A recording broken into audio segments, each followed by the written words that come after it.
제26장.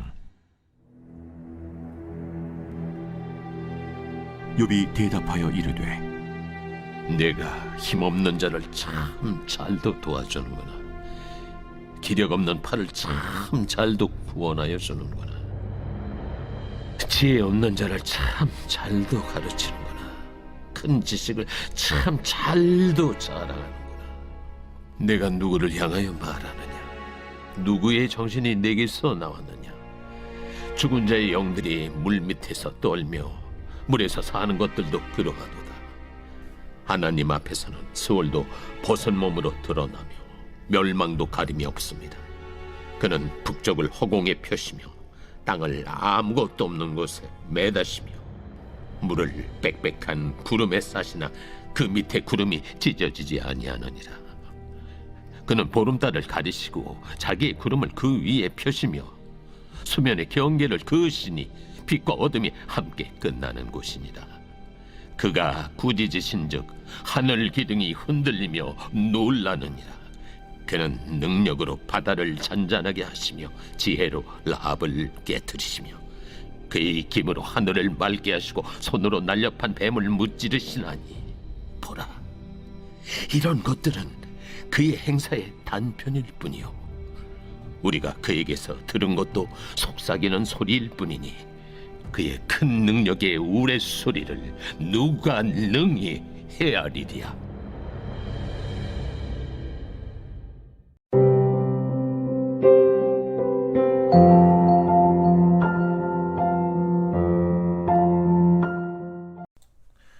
여러분 반갑습니다. 오늘도 큐트레어는 기막힌 하루입니다. 본 말씀 욥기서 27장 1절부터 23절의 말씀입니다.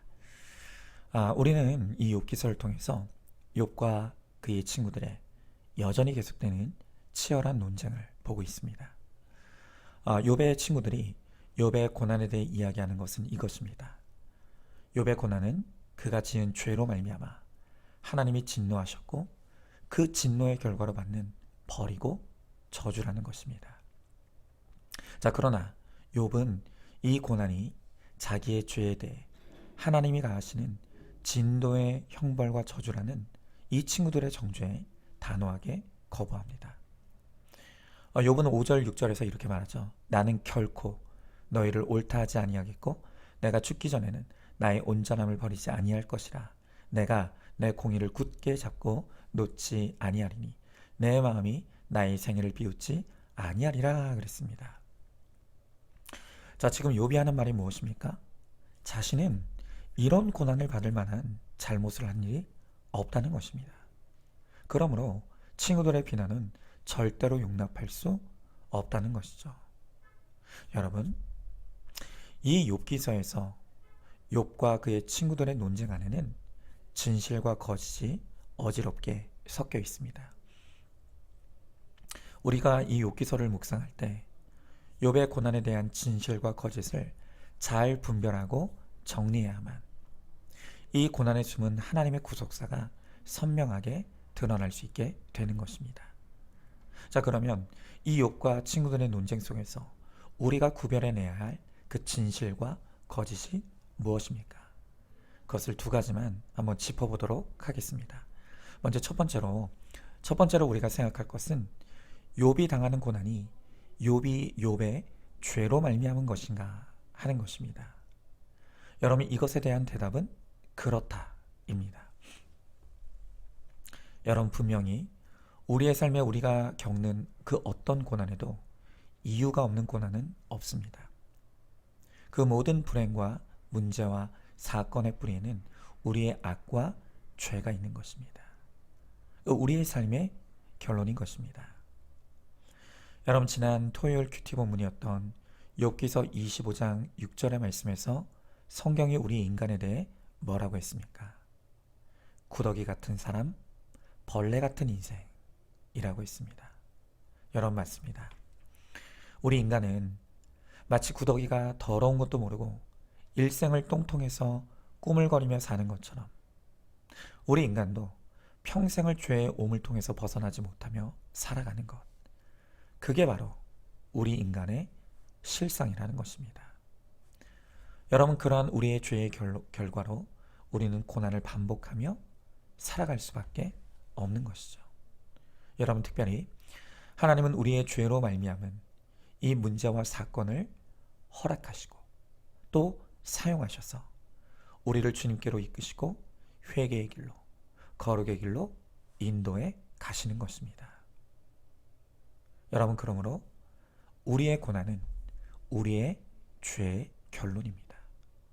자, 그러면 두 번째로 생각할 것은, 그럼 이 고난은 하나님이 우리를 진노하셔서 내리시는 저주이고 형벌인가 하는 것입니다. 여러분, 바로 이 지점이 우리를 혼란스럽게 하는 지점입니다. 고난이 우리의 죄의 결론인 것은 알겠습니다. 그런데 이 고난이 하나님이 우리를 진노하셔서 내리시는 저주이고 형벌이냐는 것입니다. 자, 이에 대해 여러분과 함께 한번 생각해 보길 원하는 개념이 있습니다. 여러분은 사랑의 매라는 표현을 어떻게 생각하십니까? 요즘에 인본주의 교육학자들 가운데 이 사랑의 매라는 말을 매우 부정적으로 생각하는 사람들이 많습니다.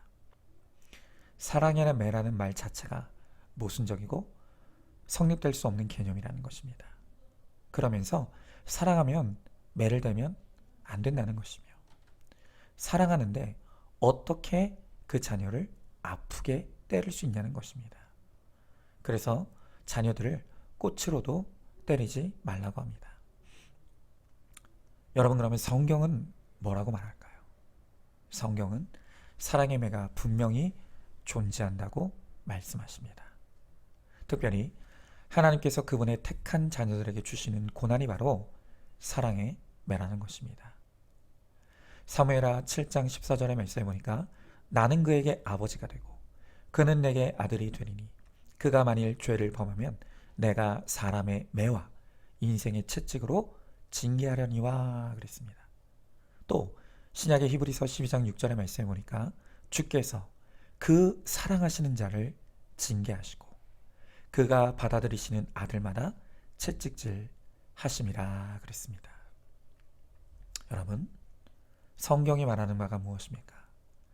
분명히 지금 하나님의 손에 그분의 택한 자녀들에게 되시는 매가 들려있다고 가르쳐주고 있습니다. 그리고 그분의 손에 들려있는 이 매는 분노의 매가 아니라, 저주의 매가 아니라 바로 사랑의 매라고 분명하게 가르쳐주는 것입니다. 여러분, 하나님께서 우리에게 고난이라고 하는 매를 대시는 이유는 우리를 미워하시기 때문이 아닙니다. 화가 나서도 아닙니다. 치시기 위함도 아닙니다. 여러분, 하나님께서 미워하시는 것은 우리가 아니라 우리의 죄입니다. 우리가 아무리 죄를 지어도 우리는 하나님의 사랑하시는 자녀입니다. 눈에 넣어도 안 아픈 정도가 아니라 십자가의 그 아들을 못 박히게 하셔서라도 하나도 아깝지 않을 만큼 그렇게 우리를 사랑하십니다. 미우나 고우나 하나님께 우리는 금쪽 같은 내 새끼입니다. 여러분, 이 사실은요, 영원토록 절대로 변하지 않습니다. 다만 하나님이 너무나 미워하시는 것은 우리의 거룩을 방해하고 하나님의 자녀인 우리가 누리는 은혜와 축복을 빼앗아가는 바로 그 죄를 미워하시는 것입니다. 그래서 이 죄를 우리로부터 분리시키시고 하나님의 자녀다운 은혜와 축복을 누리게 하시기 위해서 하나님은 죄에 대해 혹독하게 매를 대시는 것입니다. 이 죄에 대해 하나님은 타협도 없고 물러섬도 없습니다. 그래서 필요하다면 고난의 매를 아프게 되셔서라도 이 죄로부터 끝내 우리를 분리해 내시는 것이 하나님의 뜻인 것입니다. 여러분, 일전에 제가 제 둘째 아들에게 매를 대었던 사건을 말씀드린 적이 있습니다. 이 아들이 어느 날 무려 4만 원을 인형 뽑기에 쓰고 온 일로 저는 아들의 종아리를 아프게 때리는 매를 대었습니다. 여러분, 제가 왜 그날 아들에게 아프게 매를 댔을까요? 제 아들을 미워해서입니까? 단언컨대 저는 제 아들을 사랑합니다. 제 아들을 위해 제 목숨도 바칠 수 있을 만큼 저는 제 아들을 사랑합니다. 그러나 저는 제 아들의 죄는 너무나 미워합니다. 저는 이 아들이 인형 뽑기에 4만 원을 다 써버리고도 아무런 문제의식을 느끼지 못하는 것을 보면서 지금 여기서 이 문제를 적당히 넘어가면 나중에 이것이 더 심각한 중독의 문제로 발전할 수 있다는 것. 그리고 그것이 앞으로 제 자녀의 삶을 끊임없이 사로잡고 파괴할 수 있다는 심각한 위기의식을 느꼈습니다. 그래서 지금 아직 더 깊이 죄에 빠지지 않았을 때, 바로 이때 죄에는 치러야 될 대가가 있다는 것을 가르치고 또 이 죄로부터 분리시키기 위해 저는 매를 되었던 것입니다. 여러분, 사랑의 반대말은 미움이 아니라 무관심이라고 합니다. 제가 제 자녀를 사랑하지 않았다면 저는 그 자녀가 무슨 짓을 하든 어떻게 살든 신경 쓰지 아니하고 그냥 무관심하게 내버려 뒀을 것입니다. 그러나 저는 이 아들을 사랑합니다. 제 목숨보다 사랑합니다. 그래서 내 사랑하는 자녀의 삶을 망치는 이 죄를 그냥 두고 볼 수 없는 것입니다. 미워할 수밖에 없는 것입니다. 그래서 이 죄로부터 제 자녀를 분리시키기 위해 저는 사랑의 매를 댈 수밖에 없었습니다. 여러분, 우리 하나님도 마찬가지입니다. 하나님이 자녀에게 주시는 이 고난이라고 하는 매는 분노의 매질이 아닙니다. 미워서 주시는 매가 아닙니다. 반대로 하나님이 그분의 택한 자녀를 목숨보다 사랑하시기에 우리의 인생을 마치고 하나님의 은혜와 축복을 가로막는 이 죄를 미워하시는 것입니다. 그래서 이 죄를 끊어내시기 위해 아프지만 눈물 나지만 고난이라고 하는 사랑의 매를 우리에게 대시는 것입니다. 그런데 우리가 이 고난이 사랑의 매라는 것을 깨닫지 못하면 고난이 왔을 때 하나님이 나를 버리셨다, 하나님이 나를 미워하신다 하면서 원망, 불평에 빠져 영적 침체와 방황을 겪게 되는 것입니다. 여러분, 이제 정리해 보겠습니다. 고난은 내 죄의 결론입니다. 아무도 그것을 핑계댈 수 없고 억울하다고 말할 수 없습니다. 하나님은 우리의 죄에 대해 반드시 고난을 통해 책임을 물으십니다. 그러나 또한 하나님은 우리를 사랑하십니다. 자기 아들을 십자가에 아낌없이 내어줄 만큼 하나님은 우리를 사랑하십니다. 그리고 우리를 사랑하시는 딱 그만큼 우리의 죄를 미워하십니다.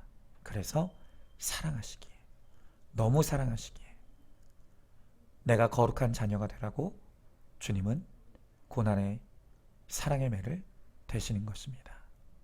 여러분, 그러므로 우리는 고난 때 내 죄에 대해서는 슬퍼할 줄 아는 마음을 가지고 또 하나님의 사랑에 대해서는 확신과 기쁨과 소망을 잃지 아니하는 이 균형의 믿음의 균형을 잃지 않아서 구원과 거룩을 이루어가는 저와 여러분, 우리 모두가 될 수 있기를 주님의 이름으로 축복합니다. 자, 한번 질문해 봅니다. 내 삶에 찾아온 고난이 내 죄의 결론임을 인정하십니까?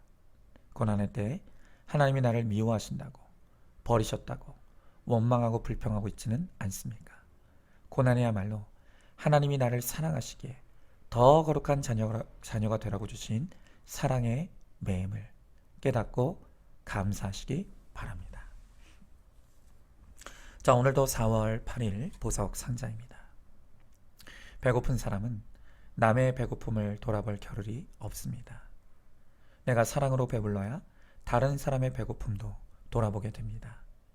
이웃을 내 몸같이 사랑하려면 내 몸에 대한 하나님의 사랑을 뼈저리게 느껴야 하고 그 사랑이 내게 채워져야 음욕과 미움을 물리칠 수 있습니다. 아멘. 우리 함께 기도하겠습니다. 주님, 욥이 고난당하고 있습니다. 그러나 욥의 친구도 욥도 이 고난의 의미를 정확하게 이해하지 못해 혼란하고 방황하고 있습니다. 하나님, 우리가 겪는 고난은 내 죄의 결론입니다. 우리는 구더기 같은 사람이고 벌레 같은 인생입니다. 일생을 죄의 오물통 속에서 꾸물거리며 살아갈 수밖에 없는 우리에게 우리의 죄의 결론으로 우리가 고난을 통과할 수밖에 없습니다. 그러나 하나님께서 이 고난을 우리들에게 허락하신 것은 내가 미워서가 아니라 내 죄를 미워하시며 나를 사랑하시고 내가 택함받은 하나님의 자녀이기에 나를 반드시 이 죄로부터 분리해내시고 나를 축복받는 하나님의 자녀로 만드시기 위해서 하나님이 이 고난이라고 하는 사랑의 매를 대실 수밖에 없다고 말씀하십니다. 하나님, 그러하게 우리가 고난을 겪을 때 이 고난이 내 죄의 결론인 것을 인정하고 죄에 대해서 슬퍼할 줄 알며, 그러나 여전히 내가 하나님이 사랑하시는 하나님의 자녀인 것과 이 고난이 나를 사랑하셔서 더 거룩한 하나님의 자녀가 되라고 주신 사랑의 매임을 확신하고 감사함으로 이 고난을 통해 더욱 거룩하여지며 더욱 기뻐하신 하나님의 자녀가 되어서 고난이 변하여 축복이 되는 은혜 가운데 살아가는 우리 모두가 되게 하여 주시옵소서. 믿사오며 사랑이 많으신 우리 예수님 이름 받들어 기도드리옵나이다. 아멘. 오늘도 큐티로 기막힌 하루를 살아내는 하늘가족 공동체 우리 모든 성도님 되시기를 주님의 이름으로 축복합니다.